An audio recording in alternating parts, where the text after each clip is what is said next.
दूध बावड़ी। दोस्तों दूध बावड़ी राजस्थान के किस किले में है? दोस्तों दूध बावड़ी किस जिले में है? रतनगढ़ में, चित्तौड़गढ़ में, माउंट आबू में और लूणकरणसर में।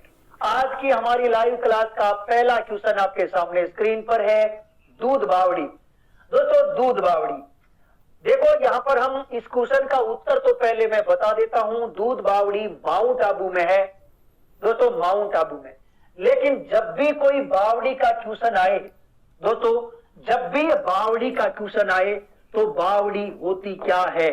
दोस्तों बावड़ी, इसे स्टेप वेल्स कहते हैं, यानी सीढ़ी वाला कुआं। दोस्तों राजस्थान में बूंदी जिला जिसे सीढ़ी वाले कुएं के लिए जाना जाता है, यानी इसे बावड़ियों का शहर कहते हैं। दोस्तों याद रखना है, राजस्थान के अंदर जो बूंदी है इसे बावड़ियों का शहर कहते हैं। बावड़ियों का शहर किसे कहते हैं? बूंदी को। ये बात आपको याद रखनी है दोस्तों, बूंदी को। एक बात और, कहते हैं कि बूंदी से पहले हमारे राजस्थान में, आपके सामने ये क्वेश्चन आना चाहिए, गुरुजी राजस्थान में बावड़ी कौन लाया? यानी राजस्थान में बावड़ियों को लाने का श्रेय किसको जाता है? राजस्थान में बावड़ियों का निर्माण सबसे ज्यादा किसने कराया? दोस्तों बहुत अच्छे क्वेश्चन है। यहां हमारे मध्य काल में शक राजाओं का शासन होता था। दोस्तों शक, राजस्थान में एक तो दो चीजें हैं, एक दोस्तों बावड़ी और एक है आपकी रहट। इन दोनों को राजस्थान में नहीं पूरे भारत में लाने का श्रेय शकों को है। दोस्तों ये बात आपको कमेंट बॉक्स में लिख लेनी चाहिए। मैंने आपको दोबारा बता देता हूं दोस्तों, राजस्थान ही नहीं पूरे भारत में यदि आपसे पूछे कि बावड़ियों को लाने का श्रेय किसको जाता है, रहट या बावड़ी, दोनों अलग अलग चीजें हैं। दोस्तों ये शक जो लोग होते थे वो भारत में बावड़ी और रहट लेकर आए थे, ये बात आपको याद रखनी है। दोस्तों राजस्थान में आपसे यह भी पूछा जा सकता है कि बावड़ी, सबसे ज्यादा बावड़ियों का निर्माण किसने कराया? दोस्तों आपने नाम सुना होगा बणजारे। दोस्तों बणजारे जाति के लोग होते थे, ये घूमते फिरते हुए अपना कुछ बर्तन जो है वो साजो सामान बेचते थे। एक प्रकार से ये दोस्तों मध्यकाल के अंदर हमारे राजस्थान में व्यापारी जाति थी।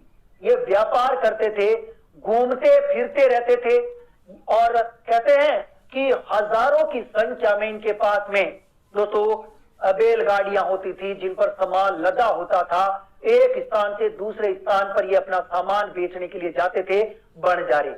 दोस्तों बणजारे जो है क्योंकि उनके पास में असंख्य गाय पशु बैल होते थे, इन सब के लिए इनको पानी की आवश्यकता पड़ती थी।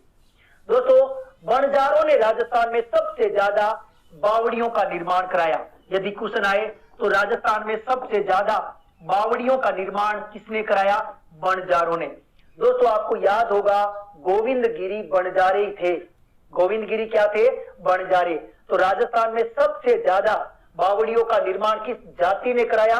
बणजारों ने। वैसे राजस्थान में बूंदी को क्या कहते हैं? बावड़ियों का शहर कहते हैं। सिटी ऑफ स्टेप वेल्स अर्थात सीढ़ी वाले कुएं का शहर बूंदी को कहते हैं। बावड़ियों का सिरमौर कहते हैं बूंदी को।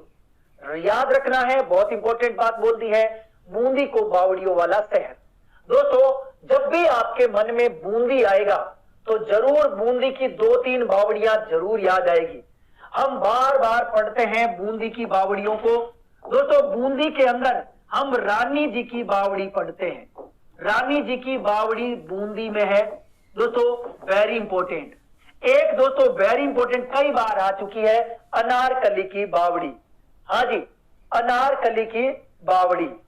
दोस्तों रानी जी की बावड़ी, हाँ जी, रानी जी की जो बावड़ी है, एक तो रानी जी की बावड़ी हो गई, दूसरी मैंने आपको अनारकली, दोस्तों अनारकली की बावड़ी, अनारकली की बावड़ी, ये क्वेश्चन भी पूछा जा चुका है। और तीसरा है गुलाब बावड़ी। दोस्तों ये तीनों की तो तीनों बावड़ी कहां है? दोस्तों ये तीनों बावड़ी बूंदी में है। कई बार क्वेश्चन आता है रानी जी की बावड़ी कहां है। दोस्तों एशिया की सर्वश्रेष्ठ बावड़ी मानी जाती है रानी जी की बावड़ी। ये राव राजा अनिरुद्ध सिंह हुआ करता था बूंदी का, उसकी पत्नी नाथावती ने इसका निर्माण कराया था, रानी जी की बावड़ी। दोस्तों अनारकली की बावड़ी, कहते हैं कि बूंदी के राजा छत्रसाल जिनकी प्रेमिका होती थी अनारकली, उसी ने ये बावड़ी बनवाई थी, अनारकली की बावड़ी। ये भी बूंदी में है। गुलाब बावड़ी भी बूंदी में है। तो ये तीनों बावड़ियां बूंदी में है। और भी बहुत सारी बावड़ियां हैं, लेकिन दोस्तों बूंदी के बारे में ये तीन जो बावड़ियां बहुत ज्यादा चर्चा में रहती है। इसके साथ दोस्तों हम कई बार पढ़ते हैं हमारे दौसा के अंदर दोस्तों बहुत इंपॉर्टेंट है चांद बावड़ी आबानेरी दौसा। दोस्तों चांद बावड़ी कौन नहीं जानता इसे, चांद बावड़ी दोस्तों चांद बावड़ी आबानेरी दौसा में है।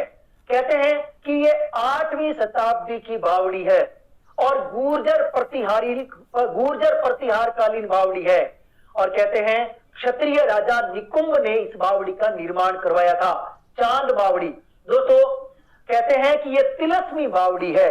दोस्तों बहुत इंपॉर्टेंट बात बता रहा हूं, इसे तिलस्मी बावड़ी कहते हैं, अर्थात भूल भुलैया बावड़ी कहा जाता है।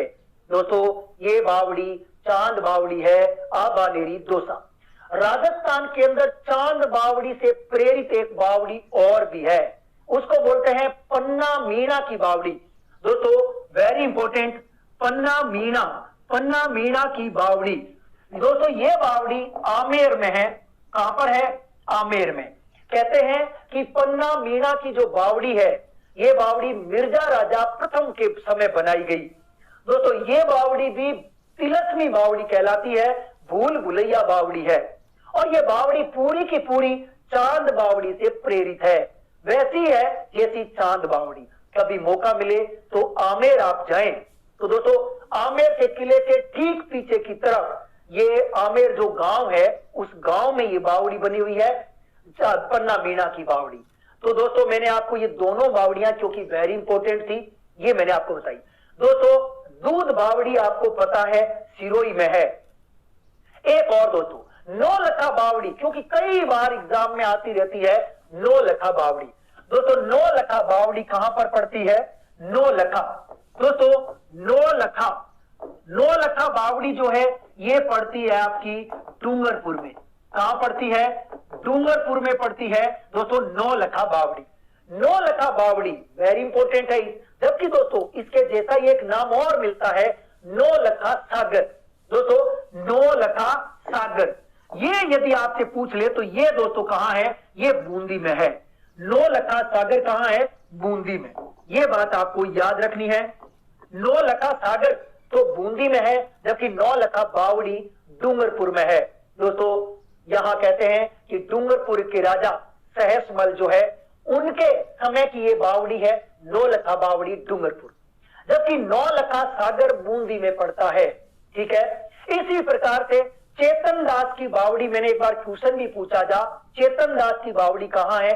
ये झुंझुनू में है, चेतन दास की बावड़ी। और दोस्तों अंत में एक क्वेश्चन और एक बात और बताना चाहूंगा, क्योंकि दोस्तों मैं ये चीजें बताता हूं, ये पूरी की पूरी एग्जाम ओरिएंटेड चीजें होती है। और 18 जून को जब आपका एग्जाम होगा तो यहां से हूबहू क्वेश्चन उठेंगे, ये आपको याद रखना है। दोस्तों एक इंपॉर्टेंट चीज, एक बार क्वेश्चन आया था चमना बावड़ी। दोस्तों चमना बावड़ी ये राजस्थान के किस जिले में है? चमना बावड़ी। एक तो ये इंपॉर्टेंट है क्योंकि दोस्तों चमना बावड़ी के बारे में क्वेश्चन आ चुका है। चमना बावड़ी कहां है? ये अच्छा क्वेश्चन है। तो दोस्तों ये शाहपुरा भीलवाड़ा में है। चमना बावड़ी कहां है? शाहपुरा में। याद रखना है, शाहपुरा भीलवाड़ा के अंदर चमना बावड़ी है। और एक बावड़ी टोडा राय सिंह टोंक में है, जिसको हम सलह कंवर या सहल कंवर नाम से जो चर्चा में रही थी, एक बहुत ही मैं कह सकता हूं वीर की पत्नी बोल सकते हैं।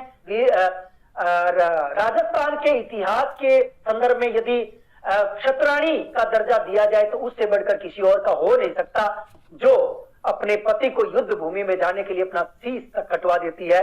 दोस्तों सलह कंवर की बावड़ी या सहल कंवर की बावड़ी बोल सकते हैं, टोडा रायसिंह टोंक में है, जबकि चमना बावड़ी जो है शाहपुरा भीलवाड़ा में है। इस प्रकार से ये छोटी मोटी बातें बावड़ियों की थी। अब आपको याद रखना है, बावड़ी भारत में लाने का श्रेय शक को जाता है। राजस्थान में सबसे ज्यादा बावड़ी बंजारों ने बनाई और जो इंपॉर्टेंट बावड़ियां थी वो मैंने आपको बताई है। दोस्तों यहां से बहुत सारे क्वेश्चन बन सकते हैं, आपको लगातार इन पर नजर बनाए रखनी है, आगामी परीक्षा को देखते हुए ये इंपॉर्टेंट था। दोस्तों रतनगढ़ पड़ता है चूरू में, रतनगढ़ चूरू में है, एक तहसील है। चित्तौड़गढ़, गढ़ तो गढ़ है, बाकी तो सब गढ़ैया है, चित्तौड़गढ़। माउंट आबू आप सब जानते हैं कि राजस्थान का वो जगह है जो राजस्थान का सबसे ठंडी जगह, राजस्थान की सबसे ज्यादा बारिश प्राप्त करने वाली जगह, और यहाँ पर सदाबहार वृक्ष पाए जाते हैं। दोस्तों 0.39% वन माउंट आबू में है। माउंट आबू लगभग 150 सेंटीमीटर बारिश प्राप्त करने वाली जगह है माउंट आबू। ठीक है, माउंट आबू के बाद लूणकरणसर। दोस्तों लूणकरणसर बीकानेर जिले में पड़ता है, जिसे राजस्थान का राजकोट कहते हैं। दोस्तों एक बहुत इंपॉर्टेंट क्वेश्चन बन सकता है लूणकरणसर के लिए। लूणकरणसर में जैतून की रिफाइनरी है। दोस्तों कौन सी रिफाइनरी है? जैतून की रिफाइनरी, ये बात आपको याद रखना है। जैतून की रिफाइनरी कहां है? दोस्तों लूणकरणसर में है। कहते हैं कि जून 2014 में तत्कालीन मुख्यमंत्री वसुंधरा सिंधिया ने इस लूणकरणसर की जैतून की रिफाइनरी का उद्घाटन किया था। तो जैतून की रिफाइनरी वहीं पर है। हाँ, खारे पानी की झील भी लूणकरणसर है और यहाँ पर जिप्सम भी होता है। ये बातें मैं सारी आपको पहले बता चुका हूं। राव लूणकरण आप जानते ही होंगे, राव लूणकरण जो कि बीकानेर का शासक था, उसने इस शहर को बसाया था। ये है लूणकरणसर। तो पहला क्वेश्चन पूरे डिटेल मैंने आपको बता दिया है। लिए चलता हूं अगले क्वेश्चन की ओर। अगला क्वेश्चन आपके सामने दोस्तों गोविंदगिरी। इससे पहले हमने बंजारों की चर्चा की थी और बंजारे गोविंदगिरी जी आपके सामने। दोस्तों गोविंदगिरी किस जाति से संबंधित थे?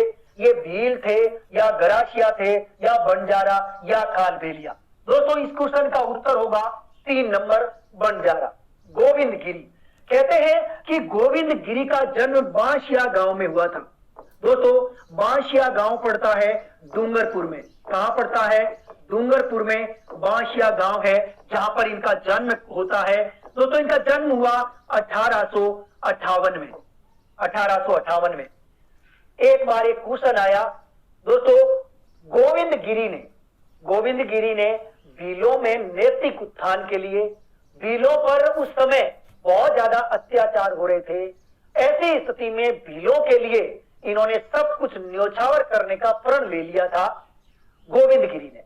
ये किसके प्रयासों से लिया या भीलों के लिए जो आंदोलन की शुरुआत है गोविंदगिरी ने की है, ये किसके कहने पर की? तो आपको याद रखना है दयानंद सरस्वती के कहने पर। याद रखना है किसके कहने पर? दयानंद सरस्वती। दोस्तों दयानंद सरस्वती आप जानते होंगे, राजस्थान में दयानंद सरस्वती 3 बार आए थे। राजस्थान में दयानंद सरस्वती 3 बार आए थे। ये बात मैं पहले ही बता चुका हूं। सबसे पहले कहां आए ये आपको कई बार बता दिया। सबसे अंत में कहां आए आपको यह भी बता दिया है कि नन्ही जान ने इनको जहर दे दिया था दयानंद सरस्वती को, और जिसकी वजह से इनका निधन जो है वो अजमेर में हो गया था। जोधपुर से अजमेर जाते वक्त ये बेहोश भी हो गए थे। अजमेर पहुंचते पहुंचते इनका निधन हो गया था। ये दयानंद सरस्वती, इन्हीं के प्रयासों से बांशिया गांव में जन्म लेने वाले गोविंदगिरी जी आंदोलन की शुरुआत करते हैं। हाँ, सत्यार्थ प्रकाश इन्होंने लिखा था उदयपुर में। दोस्तों सत्यार्थ प्रकाश उदयपुर में लिखा गया, लेकिन इसका प्रकाशन वैदिक यंत्रालय में हुआ था अजमेर में। वैदिक यंत्रालय कहां? अजमेर में। वहां पर दोस्तों सत्यार्थ प्रकाश का क्या हुआ? प्रकाशन। यहां हम बात कर रहे हैं गोविंदगिरी की। दोस्तों गोविंदगिरी वो व्यक्ति है जिन्होंने सबसे पहले 1883 ईस्वी में दोस्तों इन्होंने संप सभा की स्थापना की। संप सभा, दोस्तों संप सभा की स्थापना कब की? 1883 में।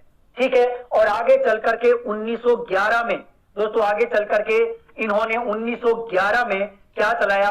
भगत पंथ चलाया। भगत पंथ। दोस्तों वैसे देखा जाए तो गोविंद गिरी के कुछ अनुयायी, कुछ साथी जो लगातार